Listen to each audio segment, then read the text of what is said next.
À 4 heures du matin, 57 camions surgissent et s'arrêtent net sous un ciel verrouillé. Les soldats, sous les sacs de farine et les caisses de lait, découvrent des fusils, des grenades et des roquettes, d'une valeur estimée à 700 millions de dollars. Mais ce n'est pas simplement une saisie spectaculaire, c'est une tentative invisible de renverser un pays. Ibrahim Traoré, à la tête du Burkina Faso, se retrouve à l'épicentre de cette situation dramatique. Combien de temps un pays peut-il résister à une telle pression ? Ce qui semblait être une simple saisie de matériel militaire se transforme rapidement en un révélateur clé d'un complot international. Ibrahim Traoré, en tant que leader du Burkina Faso, fait face à un choix crucial. Protéger son pays et exposer un réseau mondial complexe, ou risquer de laisser la nation sombrer dans le chaos. L'enjeu est considérable, car si l'État échoue dans cette mission, le pays pourrait se retrouver dans une crise de sécurité et de confiance, affectant des millions de vies. Cependant, si l'opération réussit, cela enverra un message fort au monde. Un petit pays peut défier les ingérences extérieures et défendre sa souveraineté. Mais à quel prix ? Les camions, qui semblaient être un simple convoi, révèlent bientôt une réalité bien plus complexe. Lors de l'enquête, les autorités découvrent que les 57 véhicules n'ont jamais formé une colonne unique, mais qu'ils se sont déplacés à partir de points distincts selon un plan logistique parfaitement synchronisé. Une autre surprise se profile rapidement. Les caisses contiennent des armes provenant de 3 zones de guerre différentes, toutes imbriquées comme les pièces d'un puzzle géopolitique assemblé à plusieurs milliers de kilomètres. Ibrahim Traoré et son équipe comprennent alors que cette opération va bien au-delà d'un simple trafic d'armes. Il s'agit d'une tentative de tester les capacités de l'État burkinabé à détecter et à résister à une attaque invisible. Les premiers indices montrent que la menace est bien plus grande que ce qu'on imaginait au départ. En interrogeant les chauffeurs des camions, les enquêteurs découvrent des récits incohérents et des itinéraires codés. Un détail particulièrement troublant émerge. Certains chauffeurs croyaient transporter des pièces agricoles, ce qui suggère une manipulation externe. Le capitaine Moussa Kaboré, chef des gardes frontières de la région des Canaris, joue un rôle crucial dans la découverte du complot. C'est lui qui, au cœur de la nuit, remarque une anomalie que beaucoup auraient ignorée. Une colonne de camions avançant sans phare, à une heure où aucune marchandise légitime ne circule normalement. Grâce à son intuition, il prend l'initiative de constituer une unité improvisée composée de 15 soldats, de 2 blindés légers et d'un drone prêté par l'armée pour sécuriser le passage avant que les véhicules ne se dispersent. Ce coup de génie fait toute la différence. Lors du premier contrôle, sous les sacs de farine méticuleusement empilés, les soldats découvrent des caisses scellées, identiques à celles observées dans les zones de guerre du Moyen-Orient. Les codes d'expédition et la disposition symétrique des caisses trahissent une logistique militaire bien pensée et non un simple trafic de contrebande. Ce n'est qu'au fur et à mesure que les caisses sont ouvertes et que les détails de l'opération se révèlent que l'échelle de la menace devient évidente, une organisation structurée testant la capacité du Burkina Faso à faire face à une ingérence silencieuse. L'opération de saisie prend une ampleur imprévue à mesure que les découvertes s'accumulent. Au fur et à mesure que chaque camion est intercepté, l'ampleur de la tentative de déstabilisation devient claire. Les soldats sont confrontés à une logistique bien plus complexe qu'un simple convoi de contrebande. Les caisses contiennent des armes de haute technologie et les numéros de série des armes correspondent à des régions de guerre bien connues. Le fait que ces armes viennent de 3 zones de conflits différentes, la Libye, le Yémen et l'Europe, montre la convergence des intérêts internationaux. En parallèle, la découverte de 13 millions de balles et de 25 000 fusils transforme l'affaire en une opération de grande envergure. Ce n'est plus un simple trafic, mais une tentative systématique de renverser l'État burkinabé. Ibrahim Traoré ordonne immédiatement une vérification minutieuse de chaque numéro de série et chaque route empruntée par les camions. Les résultats sont stupéfiants. La synchronisation entre les différents points de départ et les horaires de passage montre que cette opération a été planifiée de manière sophistiquée. Il devient évident que l'objectif de ce réseau était de tester la résilience du Burkina Faso à une attaque invisible. Chaque découverte renforce l'hypothèse selon laquelle l'État n'est pas seulement confronté à un trafic d'armes, mais à un projet politique international visant à saper sa souveraineté. Les chiffres commencent à raconter l'histoire complète de cette tentative de déstabilisation. Les 25 000 fusils AK-47 découverts dans les camions ne sont pas une simple saisie de matériel militaire ordinaire. Ce volume d'armement dépasse de loin toutes les saisies précédentes dans la région. L'écart entre les quelques centaines d'armes interceptées dans le passé et cette saisie colossale de 25 000 fusils montre clairement qu'il ne s'agissait pas d'un trafic local, mais bien d'une organisation ayant des moyens colossaux pour financer et soutenir un conflit prolongé. Les 13 millions de munitions, emballées avec une précision militaire, ajoutent une autre couche de gravité à l'affaire. Ce stock ne représente pas une réserve opportuniste, mais un approvisionnement stratégique visant à soutenir des mois de combat. Ces armes et munitions sont de la plus haute qualité, et leur présence à une telle échelle révèle une logistique de guerre bien pensée, visant à perturber l'ordre politique du Burkina Faso. La valeur financière estimée à 700 millions de dollars pour l'ensemble du convoi est une donnée cruciale. Cela correspond au budget annuel de la santé du pays, signalant que l'objectif de l'opération n'était pas simplement de livrer des armes, mais de déstabiliser l'ensemble du système économique et social du Burkina Faso. Ce montant colossal reflète également la dimension internationale du complot, avec des transferts d'argent passant par des villes comme Abidjan, Accra, Luxembourg et des pays du Golfe. Cette somme ne peut être associée qu'à une intervention extérieure coordonnée, soutenue par un réseau financier global. À ce stade, une lecture s'impose naturellement. Cette opération semble s'inscrire dans un complot international visant à déstabiliser le Burkina Faso. Les preuves matérielles, notamment les armes provenant de plusieurs zones de guerre et les montants financiers impliqués, pointent clairement vers une ingérence extérieure.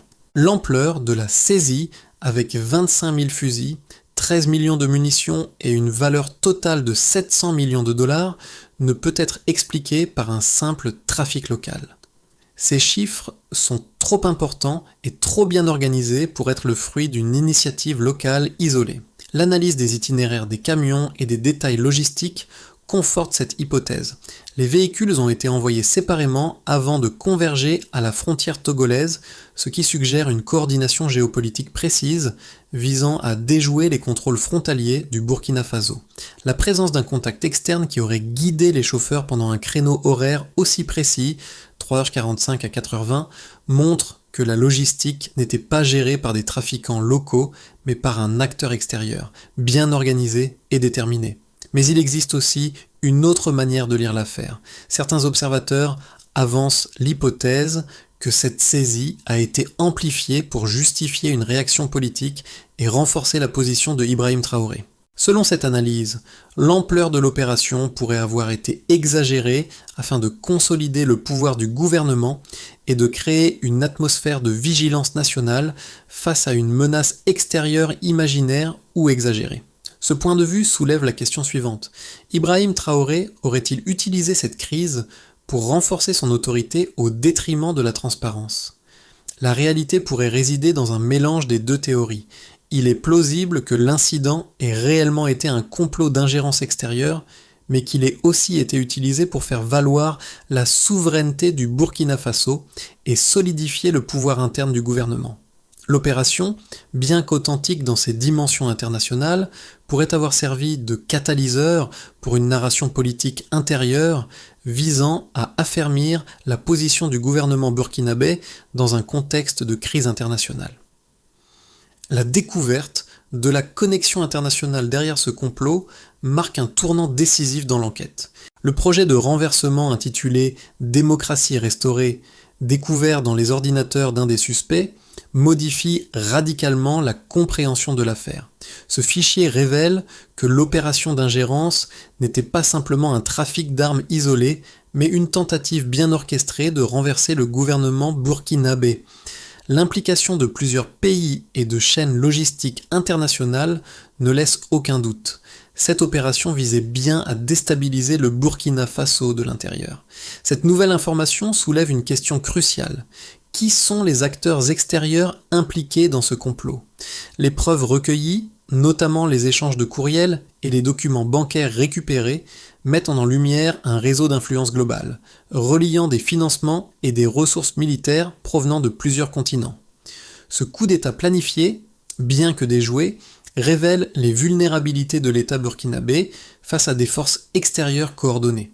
Les retombées de cette opération se font sentir non seulement à l'intérieur du Burkina Faso, mais aussi dans toute la région du Sahel et à l'échelle internationale. Au niveau national, la saisie du convoi et la découverte du projet de coup d'État ont renforcé le sentiment de fierté et de solidarité parmi les Burkinabés. Le gouvernement, sous la direction de Ibrahim Traoré, a été perçu comme un bastion de résistance face à l'ingérence étrangère.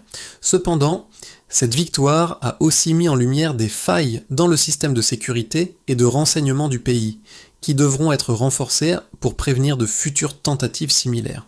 L'opération a également révélé une réalité inquiétante. Le Burkina Faso est désormais un terrain d'affrontement géopolitique où des puissances extérieures s'immiscent de manière subtile et sophistiquée. D'un point de vue régional, cette saisie a provoqué une réaction immédiate des pays voisins, notamment le Mali et le Niger, qui, face à des menaces similaires, ont entamé une réévaluation de leur propre stratégie de sécurité.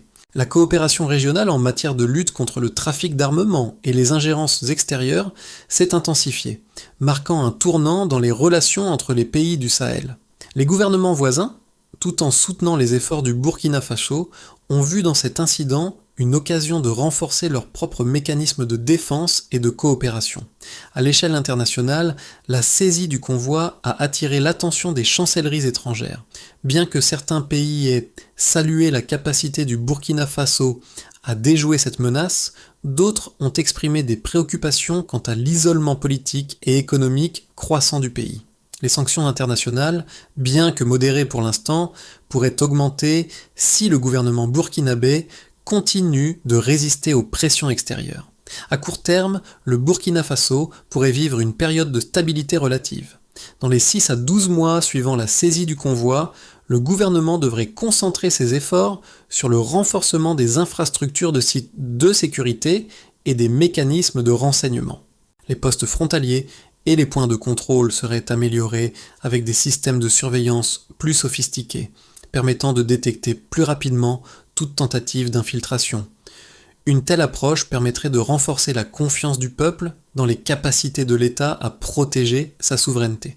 En outre, la coopération renforcée avec les pays voisins, notamment le Mali et le Niger, pourrait conduire à une gestion plus coordonnée des menaces dans la région du Sahel. Sur le plan économique, la diversification des relations commerciales, notamment avec de nouveaux partenaires comme la Chine ou la Russie, offrirait de nouvelles opportunités, réduisant ainsi la dépendance vis-à-vis des anciennes puissances coloniales. Cependant, cette stabilité serait fragile. L'État devra gérer les tensions internes qui risquent d'émerger à mesure que des factions politiques cherchent à exploiter la situation pour leurs propres intérêts. Une gestion prudente des ressources et un investissement dans les institutions locales seront essentiels pour éviter de futures perturbations. Le pays pourrait aussi être confronté à une pression extérieure accrue, notamment par des sanctions économiques, si le gouvernement persiste à mener sa politique de résistance aux ingérences extérieures. Dans un scénario plus optimiste, la saisie de ce convoi pourrait devenir un tournant stratégique majeur. Le Burkina Faso pourrait non seulement renforcer sa position en tant que leader régional en matière de défense de la souveraineté, mais aussi voir son économie se développer grâce à de nouveaux partenariats. Cette coopération accrue avec les pays du Sahel pourrait renforcer la résilience de la région face aux menaces extérieures.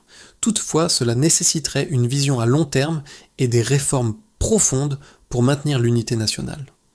Le pire des scénarios serait que la situation dégénère en un isolement politique et économique croissant avec des tensions internes et une instabilité qui menacent de mener à une crise prolongée. La déstabilisation politique pourrait entraîner une guerre civile si les factions rebelles ou des acteurs externes parviennent à exploiter les faiblesses du système. L'impact de l'opération sur la population burkinabé est immédiat et profond. Pour de nombreux burkinabés, cette victoire contre l'ingérence extérieure devient un symbole de résistance et de fierté nationale. La saisie du convoi accompagné des révélations sur le complot, renforce la conviction que le Burkina Faso peut se défendre contre des forces extérieures déterminées à perturber sa souveraineté. Toutefois, ce sentiment de fierté pourrait rapidement se transformer en méfiance si la gestion de l'affaire n'est pas perçue comme transparente et honnête. L'une des principales préoccupations sera de savoir si le gouvernement a exagéré la menace pour consolider son pouvoir ou si l'intervention était réellement nécessaire pour protéger la nation. Pour les jeunes générations, cet événement pourrait être un tournant, renforçant leur conscience civique et leur engagement envers la protection de la souveraineté nationale. Le gouvernement devra saisir cette opportunité pour renforcer l'éducation civique et encourager un dialogue ouvert avec les jeunes sur les enjeux de la sécurité nationale et de l'engagement citoyen. Le défi consistera à transformer ce sentiment de fierté en action concrète, en s'assurant que les citoyens se sentent impliqués dans la construction d'un avenir plus sûr pour leur pays. Du côté des professionnels et des entrepreneurs, cette affaire pourrait être perçue comme un signal fort de stabilité à venir. Toutefois, les inquiétudes concernant l'impact économique à court terme, notamment en matière d'investissement étranger, pourraient freiner certaines initiatives économiques. Il sera crucial de trouver un équilibre entre la préservation de la sécurité et la stimulation d'un environnement propice à l'innovation et à la croissance économique. Face à la menace de déstabilisation, Ibrahim Traoré et le gouvernement burkinabé devront adopter une approche systématique pour renforcer la sécurité nationale, tout en préservant la souveraineté du pays. La première étape clé consiste à renforcer les infrastructures de sécurité, notamment la surveillance des frontières et des points d'entrée. Une surveillance accrue grâce à des technologies avancées de détection et à une meilleure coordination avec les pays voisins sera essentielle pour éviter toute nouvelle infiltration. La mise en place de formations régulières pour les forces de sécurité et le renforcement des capacités de renseignement seront nécessaires pour anticiper et neutraliser les menaces avant qu'elles ne se concrétisent. Ensuite, le gouvernement devrait capitaliser sur la saisie du convoi pour initier un processus de modernisation militaire. Les armes récupérées doivent être transformées en une ressource nationale, alimentant un fonds destiné à la modernisation des unités de défense. Une partie des revenus pourrait également être réinvestie dans l'éducation et la formation civique dans les zones rurales, afin de renforcer la résilience nationale sur le long terme. Une autre initiative essentielle serait la création d'un pôle judiciaire spécialisé dans la criminalité transnationale. Cet organe, composé d'enquêteurs, d'analystes financiers et de magistrats, devra être en mesure de traiter efficacement les affaires complexes liées aux réseaux criminels internationaux. Les indicateurs clés de succès seront le nombre de dossiers traités sans retard et la capacité à démanteler d'autres réseaux similaires. Enfin, une coopération panafricaine de sécurité, notamment avec le Mali et le Niger, devrait être formalisée pour lutter ensemble contre l'ingérence extérieure. Cette initiative pourra être mesurée par la fréquence des interventions coordonnées et par la réduction des flux d'armement à travers la région. La scène des armes fondant dans les rues de Ouagadougou, transformée en une cloche d'école, restera gravée dans la mémoire collective des Burkinabés. Ce geste symbolique, où un fragment d'arme devient un instrument de paix et de vigilance, incarne la résilience du peuple face à l'adversité. Moussa Kaboré, le capitaine des gardes-frontières, observe en silence, conscient que ce moment marque bien plus qu'une victoire militaire. C'est la naissance d'une nouvelle conscience collective, d'une nation qui choisit de se tenir debout. Ce métal incandescent, désormais transformé en cloche, résonne dans chaque foyer, dans chaque école, comme un appel à l'unité, à la solidarité et à la vigilance. Les jeunes, les mères, les enfants qui regardent maintenant ce métal se fondre savent que la protection de leur pays ne dépend pas uniquement de l'armée, mais de chacun d'eux, de leur engagement citoyen. Dans ce moment, la souveraineté nationale est perçue comme un bien commun, à défendre non seulement par les autorités, mais aussi par chaque individu. Le Burkina Faso, au sortir de cette épreuve, ne se contente pas de survivre. Il se redéfinit comme une nation capable de résister et de prospérer dans un monde incertain. Ce geste, simple mais profond, devient un symbole de ce que signifie vraiment être un citoyen engagé dans la défense de son pays. Le Burkina Faso a montré au monde qu'il est capable de résister aux ingérences extérieures et de défendre sa souveraineté avec détermination. Mais ce n'est que le début. La clé pour un avenir sûr et prospère réside dans l'unité et l'engagement collectif. Alors que le pays se redéfinit, il est important que chaque Burkinabé, chaque citoyen, participe activement à la construction d'un avenir résilient. Que vous soyez un jeune étudiant, un entrepreneur ou un membre du gouvernement, chacun peut contribuer à renforcer la vigilance, à promouvoir la transparence et à bâtir un Burkina Faso plus fort. Il est temps de poser les premières pierres de ce futur, en s'engageant pour la sécurité nationale, l'éducation civique et la coopération régionale. Ensemble, nous pouvons transformer cette crise en une opportunité de croissance, d'unité et de prospérité pour tous. Comment pouvez-vous, à votre échelle, contribuer à renforcer la souveraineté de notre pays et soutenir la communauté dans ces moments cruciaux? Partagez vos idées, engagez-vous dans les discussions locales et en ligne et transformez cette prise de conscience collective en actions concrètes pour l'avenir. Le moment est venu d'agir.